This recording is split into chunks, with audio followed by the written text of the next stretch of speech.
ऐसा क्या कारण था कि डायनासोर का इस पृथ्वी पे हमेशा के लिए अंत हो गया? कोई ऐसा वजह तो रहा ही होगा जिससे डायनासोर पृथ्वी पे पूरी तरीके से अंत हो गया, फिर मानव विकास का या मानव का जीवन संभव हो पाया, क्योंकि डायनासोर के रहते हुए मानव का जीवन संभव तो नहीं हो सकता। तो कुछ तो ऐसा हुआ है इस पृथ्वी पर कि जिसकी वजह से मानव का जीवन संभव हुआ या फिर मानव का इवोल्यूशन हुआ, मानव की जनजाति आना चालू हो गई। ऐसा क्या वजह था? तो पहले तो जानेंगे डायनासोर का अंत कैसा हुआ। लेकिन डायनासोर से पहले क्या था उस चीज को मैं नेक्स्ट वीडियो में बताऊंगा। पहले आप समझो डायनासोर का अंत कैसा हुआ, तो पहले जानेंगे डायनासोर आया कैसे, डायनासोर यहाँ पे थे तो कहाँ पे थे, कैसे किस प्रोसेस में रहते थे, उनका इवोल्यूशन हुआ तो कैसे हुआ, फिर गए तो कहाँ गए, उन सबको अच्छे से समझाने की कोशिश करें। चलो, तो ऐसा कहा जाता है कि डायनासोर के एरा को हम लोग एक नाम से और जानते हैं जिसका नाम है मेसोजोइक एरा। मेसोजोइक एरा, इसका मतलब ये है कि इसको डायनासोर एरा के नाम से भी जाना जाता है। डायनासोर एरा के नाम से, जो रेप्टाइल बोला जाता है, एज ऑफ रेप्टाइल, जो सिर्फ रेंगने वाले ही, चलने वाले ही, रेंगने वाले ही जानवर रहते थे, उसके कार्यकाल या उसके काल की बात कर रहा है, उस समय की बात कर रहा है जब रेप्टाइल का जीवन पूरी तरीके से इस पृथ्वी पर रेप्टाइल का ही बोलबाला चलता था, कोई और नहीं रहते। लेकिन इससे पहले तो मेसोजोइक एरा तो बाद में आएगा, इससे पहले जो रहा होगा इंड पर्मियन एक्सटेंशन। एक्सटेंशन मतलब होता है विलुप्त हो जाना। इसके अंत होने के बाद मेसोजोइक एरा का काम चालू हुआ। लेकिन कहा जाता है कि 200 मिलियन साल पहले, 200 मिलियन साल पहले इंड पर्मियन एक्सटेंशन का अंत हो गया, उसके बाद मेसोजोइक एरा आया। लेकिन जब इसका अंत हुआ तो उस समय 90% मरीन लाइफ और 70% एनिमल और प्लांट स्पीसीज पूरी तरीके से खत्म हो गए। मतलब समुद्र के पानी या कोई भी पानी 90% खत्म हो गए, और जमीन पर रहने वाले पौधे और जानवर जो थे पूरी तरीके से 70% खत्म हो गए। इस इंड पर्मियन एक्सटेंशन के होते ही सारी चीज विलुप्त हो गए। उसके बाद जो आया वो आया मेसोजोइक एरा। मेसोजोइक एरा जो पूरा तरीके से रेप्टाइल का ही बोलबाला चलता था, रेप्टाइल के ही लोग, रेप्टाइल मतलब आप जानते हैं ना, रेंगने वाले, जैसे देखो आप क्रोकोडाइल टाइप का ये फिश बोल सकते हो आप, डायनासोर रहते थे, रेप्टाइल रेंगने वाले चलने वाले का ही बोलबाला क्या हो गया ना, पूरी तरीके से इस पृथ्वी पे चलने लगा। लेकिन ऐसा क्या कारण हो गया कि धीरे धीरे करके ये डायनासोर भी पूरी तरीके से विलुप्त हो गए, और इनके विलुप्त होने के बावजूद ही बाद में ही मानव सभ्यता का निर्माण हो पाया, मानव जीवित हो पाया, और मानव पूरी तरीके से पृथ्वी पे आज देखो मानव का ही बोलबाला है। तो एक टाइम ये भी आएगा कि इनका भी इवोल्यूशन हो जाएगा, इनका भी एक्सटेंशन हो जाएगा, विलुप्त हो जाएंगे, फिर कोई और आएगा। ये प्रोसेस है, चलना तय है। एक समय के बाद किसी न किसी चीज को दूसरी चीज में बदलना ही है, ठीक है। एक्सटेंशन तो होना ही है, विलुप्त तो होना ही, बिना विलुप्त हुए काम हो नहीं सकता। रीजन क्यों? इससे पहले भी, प्री पर्मियन एक्सटेंशन से पहले भी बहुत सी चीजें ऐसे एरर रहे होंगे, तो चीज को बाद देखेंगे। लेकिन जानेंगे कि ये जो कार्यकाल चला आफ्टर 252, 252 मिलियन पहले की बात है ये इंड पर्मियन एक्सटेंशन। तो 252 के बाद, मिलियन के बाद जो है उसको देखते हैं कि वो क्या है। तो आप बोलोगे कि 252 के बाद ट्राइसिटिक पीरियड बोला गया, ट्राइसिक पीरियड जो कि 245 से लेकर 200 मिलियन तक चला, और इस कार्यकाल में केवल और केवल मैमल्स और डायनासोर का ही बोलबाला था और कोई नहीं। सिर्फ मैमल्स और डायनासोर, इसके अलावा कोई नहीं था। उसके बाद 200 से लेकर 145 मिलियन ईयर साल पहले की बात कर रहा है, इसमें मैमल्स, डायनासोर और बर्ड, ये तीनों का राज हुआ। ये तीनों लोग आने लग गए, बर्ड, डायनासोर और मैमल जितने होते थे सबका बोलबाला हुआ। इनका भी समय आया, कब? 200 से लेकर 145 मिलियन के बीच में, उसमें बर्ड, पक्षियां भी दिखने लग गई। उसके बाद 145 से 65 साल बाद, 145 और 65 मिलियन साल पहले, मतलब इन दोनों के बीच में केवल मैमल्स, डायनासोर और प्लांट, पौधे जो आपको देखने को मिले हैं वो मिले हैं क्रेटासियस पीरियड में, और जो बर्ड देखने को मिले हैं वो जुरासिक पीरियड में। जुरासिक मूवी वगैरह देखा होगा ना आपने, उड़ते हुए चीज दिखाया गया फिल्म में, दर्शाया गया अच्छे से। तो बर्ड वगैरह जो है जुरासिक टाइम में आया है। लेकिन जो प्लांट है वो जो आया है तो कहाँ आया है? क्रेटासियस पीरियड में आया है। इसी में मैमल्स, डायनासोर और प्लांट। और जैसे ये खत्म हुए तो 65 मिलियन साल पहले, आज से 65 मिलियन साल पहले मानव का विकास होना प्रारंभ हुआ। तो ये सब थे, इनका एक समय चला, ये कहाँ गए, कैसे विलुप्त हो गए, इनको हम अच्छे से जाने। तो पहले समझेंगे थोड़ा सा अपने सौर मंडल के बारे में अच्छे से, क्योंकि यहीं से निकलता है इनका डायनासोर का पूरा स्ट्रक्चर और पूरी कहानी। तो सबसे पहले आप ये जानेंगे पूरा हमारा क्या है। ये पूरा हमारा मिल्की वे गैलेक्सी है। मिल्की वे गैलेक्सी, जिसको हम मंदाकिनी के नाम से भी जानते हैं। इसके नाम जानते हैं मंदाकिनी से, दूध काशी के नाम से भी जानते हैं मिल्की वे गैलेक्सी जो है, ठीक है। चलो, तो मिल्की वे गैलेक्सी में सबसे सेंटर पे कौन है हमारा? तो बोलोगे सन है। सन के चारों तरफ सारे प्लैनेट क्या होते हैं ना, घूमते रहते हैं। सारे प्लैनेट क्या करते हैं? घूमते रहते हैं। ये हमारी पूरी तरीके जो दिख रही है, ये है हमारी मिल्की वे गैलेक्सी। मिल्की वे गैलेक्सी के अंदर ये सारे प्लैनेट्स आते हैं, आपको सबको पता है। जैसे सारे प्लेनेट सूर्य का चक्कर लगाते हैं, आपको पता है एक निश्चित समय के लिए, सब कुछ कांस्टेंट है, कांस्टेंट चेंज है। तो आप बोलोगे जैसे सारे पृथ्वी पे, ये बोल सकते हो सारे जो प्लेनेट है वो सन का चक्कर अगर लगा रहे हैं, सन का चक्कर लगा रहे हैं, तो उसी प्रकार सन भी क्या करता है, पूरे अपने मिल्की वे गैलेक्सी का वो क्या करता है, पूरा चक्कर लगाता है। तो एक सन को, इसके सेंटर को क्या बोला जाता है, जो सन जो है इस ब्रह्मांड का, मिल्की वे गैलेक्सी जो चक्कर लगाता है, उसको 225 मिलियन वर्ष लग जाते हैं इसका पूरा चक्कर लगाने में। बात समझ रहे हो मैं क्या बोल रहा हूं? इस ब्रह्मांड का, मिल्की वे गैलेक्सी का सूर्य को चक्कर लगाने में 225 मिलियन साल लग जाते हैं। 225 मिलियन मतलब जानते हैं ना, 225 मिलियन। तो इसके जो चक्कर लगाता है, सन जो चक्कर लगाता है मिल्की गैलेक्सी, को बोलते हैं हम लोग सैजिटेरियस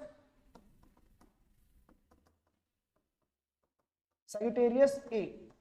सन जो है सैजिटेरियस उसके सेंटर में है, उसका क्या करता है, वो जीवन भर क्या करता है, चक्कर लगाता रहता है। उसको कितना लगता है, 225 मिलियन लगता है। और ऐसा कहा जाता है, ध्यान सुनिएगा, ऐसा कहा जाता है कि आज से 245 मिलियन साल पहले, आज से 245 मिलियन साल पहले डायनासोर का उदय हुआ। क्या हुआ, उदय हुआ। तो उस समय जो सन है, मान लो जो सन चक्कर लगा रहा है हमारे गैलेक्सी का, वो कहीं यहां रहा होगा, तो इसको पूरा का पूरा चक्कर लगाने में 225 मिलियन लगते, 225 मिलियन लगते, तो वो लिखा है। और हमारा डायनासोर कब चालू हुआ है, तो आप बोलोगे 245 से, मात्र 20 साल पहले से डायनासोर आना चालू हो गया। तो आना नहीं चालू, सन तो रहा ही है, बिना सन के पृथ्वी पे जीवन संभव तो नहीं है, लेकिन हाँ इसने पूरा यहां से यहां तक पूरा चक्कर लगाने में 225 लगाए। फिर उसने क्या किया, सुनते जाना, तो इसके पहले जब ये चक्कर लगाया होगा तो इसके पहले से डायनासोर रहे होंगे। तो इस बिंदु से ज्यादा से ज्यादा कितना हुआ, तो आज तक पृथ्वी जब मानव सभ्यता स्टार्ट हुई, जो सन है पूरे ब्रह्मांड का 1% तक भी चक्कर अभी तक नहीं लगाया है। समझ लो इतना ज्यादा साल होता है, इतना ज्यादा टाइम लगता है सन को पूरे ब्रह्मांड का चक्कर लगाने में, मिल्की वे गैलेक्सी का चक्कर लगाने में 225 मिलियन वर्ष लगते हैं। उसने कितनी बार लगा चुका है टोटल चक्कर, तो आप बोलोगे, सुनना, 19 टाइम ओनली। मानव की उत्पत्ति जो कि 20,000 वर्ष पहले हुआ है, मतलब सन अभी तक केवल 1% भी चक्कर नहीं लगाया है, 1% भी चक्कर नहीं लगाया है। और ये टोटल अभी तक 19 बार, जो सन है पूरे ब्रह्मांड का टोटल 19 बार चक्कर लगा चुका है। कोई अगर पूछे कितनी बार लगा चुका है, तो टोटल 19 टाइम्स क्या है ना, सन ने गैलेक्सी का पूरा लगाया है। ठीक है, फिर ऐसा कहा जाता है, सुनिएगा, चलो, तो फिर ऐसा कहा जाता है, यहां पे आगे देखिएगा कि एक एस्टेरॉइड है। पहले देखिए एस्टेरॉइड क्या होता है, क्षुद्र ग्रह क्या होता है।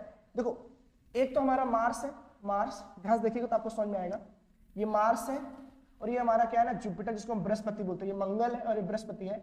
इन दोनों के बीच में एक बेल्ट मिलता है, देखो आप ध्यान से, ये वाला आपको दिख रहा होगा, इसको हम लोग एस्टेरॉइड बोलते हैं। क्या बोलते हैं, एस्टेरॉइड। इसको क्या बोलते हैं, एस्टेरॉइड। तो इसी एस्टेरॉइड का कुछ हिस्सा पृथ्वी की ओर गिरने की कोशिश किया, गिरना ही चाहा। तो आप बोलो ये एस्टेरॉइड जो है वो दिखने में 15 किलोमीटर इतना बड़ा था।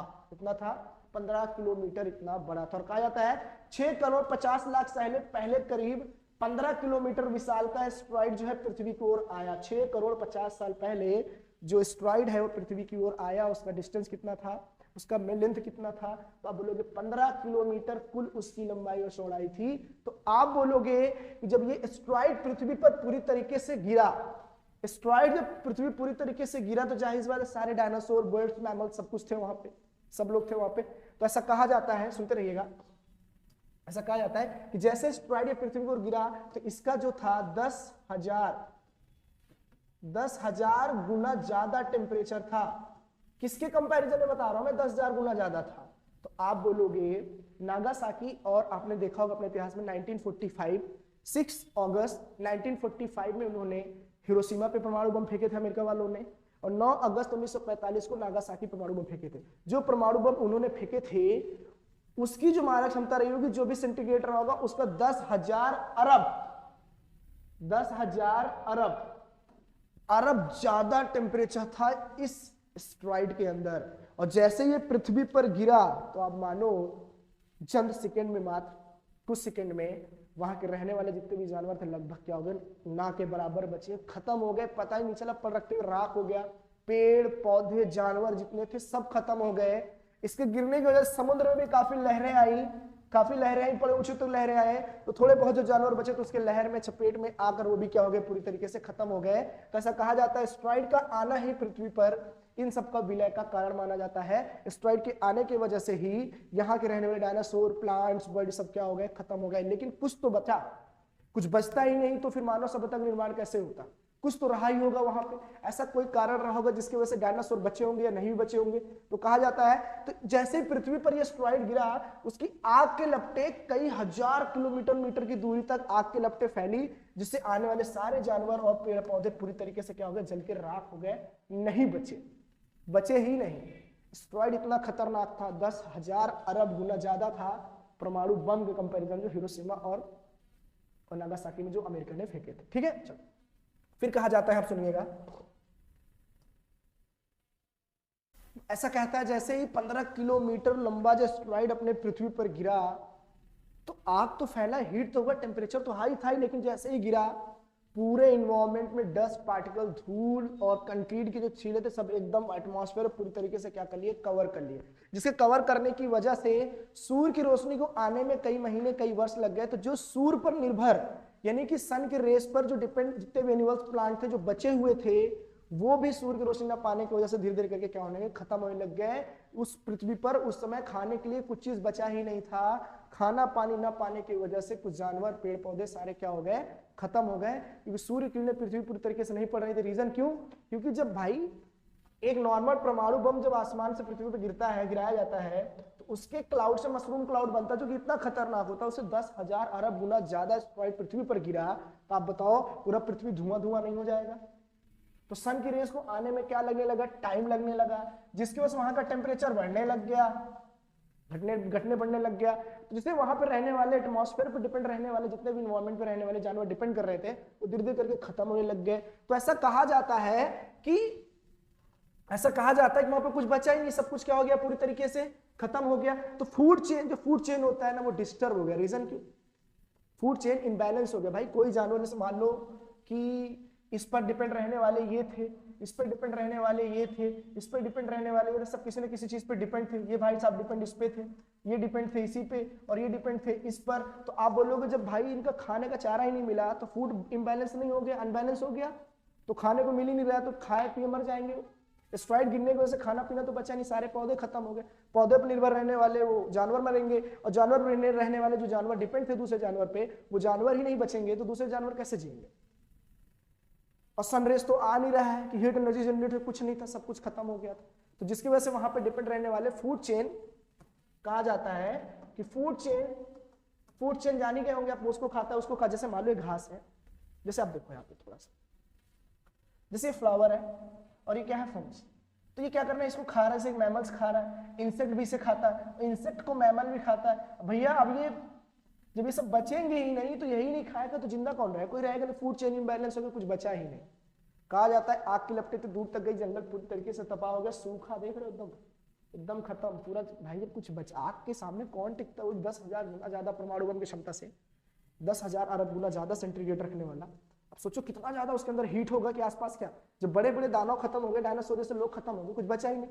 फिर ऐसा माना जाता है कि लेस देन 5 kg, ऐसा कहा जाता है कि 25 किलो से कम, और उड़ने वाले डायनासोर उस समय हो गए थे, बर्ड वगैरह जिसको बोल रहे थे, तो 25 किलो वजन से कम जीव, जिनकी वजन 25 किलो से कम है, वो पृथ्वी पर बच गए थे, और जो जानवर जो डायनासोर उड़ पा रहे थे वो अपने आप को बचा ले गए। तो ऐसा कहा जाता है कि केवल 2 लोग बचे जिसकी वजन 25 किलो से कम है, और ऐसे जो उड़ के बच रहे थे। ठीक है, ये ग्लोबल वार्मिंग वाला इफेक्ट बता दे रहा हूं, थोड़ा समझिएगा। जब सन की रेस पृथ्वी पे आती हैं, क्या होती हैं? आती हैं, वो रेज रिफ्लेक्ट होकर नहीं जा पाती हैं, या किसी कंक्रीट से टकरा कर, जो भी वजह है, अगर वो वापस नहीं जा पाती हैं, उस पे ही रह जाती हैं, तो इस प्रक्रिया को हम लोग ग्लोबल वार्मिंग बोलते हैं। क्या बोलते हैं? Global warming. और वहां का टेम्परेचर फिर बहुत बढ़ता है, बहुत ज्यादा हीट होता, भाप वगैरह समझ रहे हो ना, है ना? तो ग्लोबल वार्मिंग बहुत ज्यादा होने की वजह से तो वो जानवर जो है ना और खत्म होने लग जाएंगे, कुछ नहीं बचेंगे। जो थोड़े बहुत बचे थे वो भी क्या होने लग गए? खत्म होने लगे, पूरी तरीके से क्या होने लगे? खत्म। जमीन तो पूरी तरीके से बंजर हो गई, सिर्फ उड़ने वाले डायनासोर और जो 25 किलो वजन से कम रहने वाले जानवर थे केवल वही बचे। बाकी जितने भी बड़ी प्रजातियां थे लगभग क्या हो गई थी? खत्म हो गए थे, एस्टेरॉइड के चपेट में पूरी तरीके से आ चुकी थी। फिर 25 किलो जो जानवर के थे, ऐसा कहा जाता है 25 किलो जो कम थे उस टाइम के, वो आज के चूहे के बराबर थे। आज के क्या थे, चूहों के बराबर थे। तो ऐसा कहा जाता है कि ये जो थे अपने आप को बचाने के लिए जमीन के अंदर घुस गए कि भाई उड़ने वाले डायनासोर को खाएंगे, तो ये अपने आप को बचाने के लिए, टेम्परेचर से बचने के लिए जमीन के अंदर चले गए, जमीन के क्या हो गए, अंदर चले गए। और यही कहा जाता है, यही आने वाले भविष्य में धीरे धीरे करके मैमल्स का रूप लेंगे, क्योंकि 25 किलो से कम वाले जितने भी थे वो मैमल्स बचे थे, यही धीरे धीरे करके इवोल्यूशन करेंगे और अपने आप को एक मानव सभ्यता में निर्माण कर लेंगे। और जो डायनासोर थे जो बच गए थे उड़ने वाले, वो धीरे धीरे करके अपने आप को पक्षियों में बदल लेंगे। क्या कर लेंगे, पक्षियों में बदल लेंगे। ठीक है, तो ये समझ में आया, आगे देखते हैं इस चीज को। देखो, तो ऐसा कहा जाता है, पहले इसको पढ़िएगा। साइंस जर्नल एक रिपोर्ट के लेखक थे टायलर लाइसेंस का कहना है कि इस नई खोज में ओरिजिन ऑफ मॉडर्न वर्ल्ड से जुड़ी कई अहम जानकारियां हमको मिली, क्योंकि भाई एस्टेरॉयड का गिरना प्रमाण मिलता है, लेकिन उसकी वजह से ये पूरा खत्म हो जाना, इसका प्रमाण आज भी किसी को नहीं मिलता। लेकिन ऐसा कहा जाता है, सुनते रहिएगा, कि 7 लाख साल पहले, आज से 7 लाख ईयर्स एगो, 7 लाख साल पहले ये फलदार पौधे हुए। तो ऐसा कहा गया कि जो मैमल्स बच गए तो अपने वो जमीन के अंदर सुरक्षित रख रहे थे, आगे चल के इंसान का फॉर्म लेते हैं, वही इवोल्यूशन लेते हैं। तो ऐसा कहा जाता है, कितने छोटे से इतने ज्यादा बड़े पैमाने पर कैसे होने लगे। तो ऐसा कहा जाता है कि मात्र 1 लाख साल बाद, मतलब जैसे ये चीज हुआ था, ये चीज जो हुआ था, एस्टेरॉयड वगैरह गिरा था, 1 लाख साल के बाद, 1 लाख साल के बाद जो था, ताड़ के पेड़ क्या हो गए थे ना, उस पृथ्वी पर पाने चालू हो गए। ताड़ का पेड़ क्या हो गया था, पृथ्वी पे मिलना चालू हो गया था। और मात्र 3 लाख साल बाद, 3 लाख के बाद या 3 लाख साल के बाद जो थे हमारे अखरोट के पेड़, हमको क्या हो गया था, मिलना चालू हो गया था। और ऐसा कहा जाता था कि उस टाइम पर हमको एक ऐसा जानवर मिला जो कि ऑस्ट्रेलिया में एक रंगून करके एक जानवर होता है। रंगून आपने सुना होगा, नहीं हुआ तब सर्च कर लेना, ऐसा कुछ दिखने में रंगून होता है।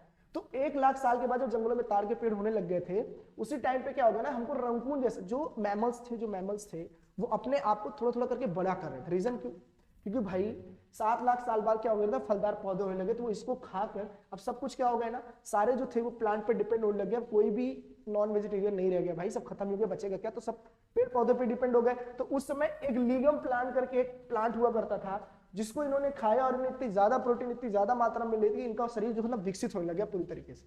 वैसा कहा जाता है कि लिगम प्लांट खाने के बाद से इनमें ट्रांसफॉर्मेशन बहुत तेजी से होने चालू हो गया। जो बोला जाता है 1 साल बाद जंगलों में ताड़ के पेड़ हो गए थे, ये भाई साहब दिखने में कैसे हो गए, तो धीरे धीरे बड़े होने लग गए। तो ऑस्ट्रेलिया में रहने वाले रंगून के जैसा दिखना चालू हो गए जो मैमल्स थे। रंगून ये होता है।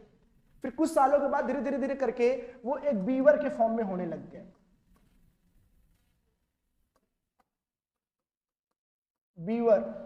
बीवर के फॉर्म में क्या होगा, चलने लग गए। तो बीवर जो थे ना वो 2 पांव पे चला, धीरे धीरे करके 2 पांव पे चलने की कोशिश करने। और यही कहा जाता है कि इनको खानगी अच्छे से मिलने लग गई, अपने आकार को बड़ा करते चले गए, धीरे धीरे करके यही भी मानव सभ्यता का निर्माण करे, यही धीरे धीरे करके इवोल्यूशन फॉर्म में मानव बने। क्या बनेंगे, तो जो उस समय एस्टेरॉयड से बच गए, जिनका वजन 25 किलो से कम था, वो आगे चल के भविष्य में मानव सभ्यता का करेंगे, यानी कि इंसान का रूप लेंगे धीरे धीरे करके। देखो अभी 4 पांव पे था, धीरे करके 2 पांव में आएगा, धीरे करके चलने लग जाएगा। तो ऐसे करके जो डायनासोर थे वो धीरे करके पक्षियों में बदल गए। किसमें बदल गए, पक्षियों में बदल गए।